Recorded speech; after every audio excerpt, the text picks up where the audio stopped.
Yo, guys, just a quick update. We're looking at so many ins and outs at the moment. Kolasinac now's made his way to Schalke, and there's talks now of Socrates joining him, but the cost is going to be still the same. I think it's nice now that people can find a settlement.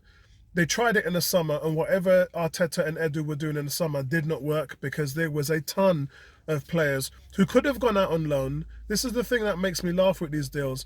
If you have a player who's on 100 grand a week or 90 grand a week, and you say, look, we can pay half of his wages, you can pay half of his wages, the player goes to you, he's happy, he's playing, he's off our books, yada, yada, yada.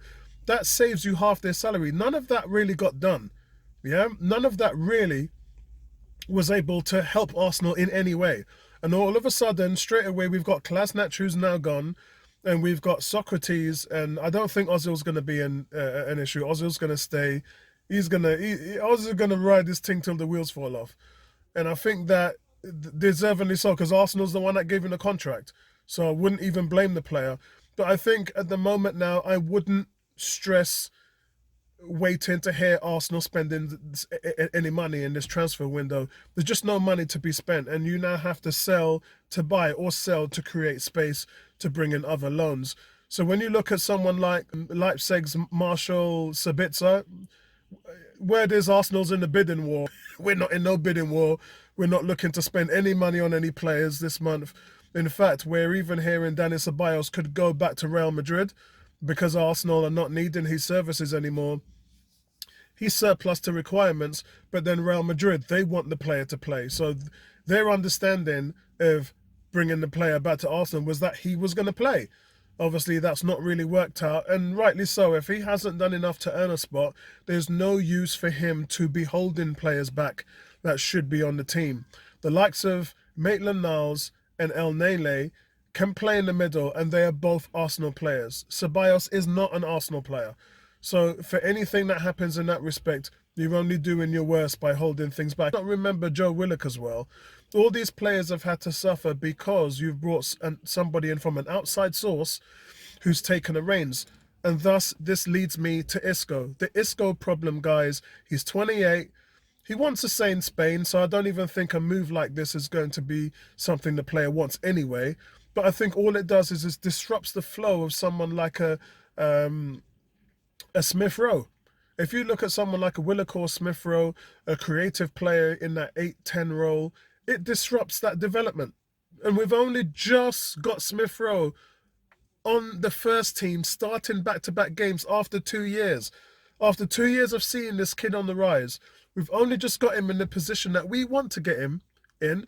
Why would you bring in someone like Isco? It just doesn't make any sense. There's no fundamental reason why you would bring somebody in. Remember what you did with Willian? You brought Willian in, why? Because he was a veteran, he was proven, yada, yada, yada, and then he's come in and he's been awful. So you risk falling into that trap of bringing someone like Isco in for a payday, yeah, or just to give him playing time like Ceballos, and getting no end product from it. And I'm not saying that you won't get no end product. I'm just saying you stand far more better of a chance with the situation that Smith Rowe is in right now and Saka and Martinelli than bringing in somebody in an outside source. That's all I'm saying. I'm saying it ain't worth it.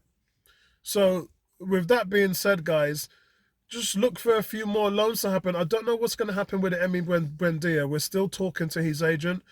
But whether that will be done now or whether that will be done in the summer is two different things. Emi Buendia was one of the top 5 creators when Norwich was playing in the Premiership. And he's doing a bang-up job now to get them back into the Premiership. Why would you take a player like that away from your team, which could hurt your chances of getting into the Premier League? Now, Delia Smith ain't going to have that because the Premier League guarantees 94 million. In TV rights. So you just wouldn't risk letting go of someone like Buendia's talents right now. I mean, it could happen, and for me, it needs to happen. And that is going to be the story all around. The Aouar thing, the Houssem Aouar, I don't think that that's going to be going anywhere for 2 reasons. One, because they're doing really well in the league at the moment. Jean Michaels has said that Olas has said that nothing can be done again until next summer. So he's ruled out previously before anything done in the new year. And another thing as well is that deal's going to cost money, a lot of it. And that is not where Arsenal's game is at the moment. So Arsenal will not be pursuing that, and neither really should they, because someone like Emil Buendia would be so much better, so much cheaper, and so much more effective because he's played in the Premier League. So look, that's where we are at the moment, guys.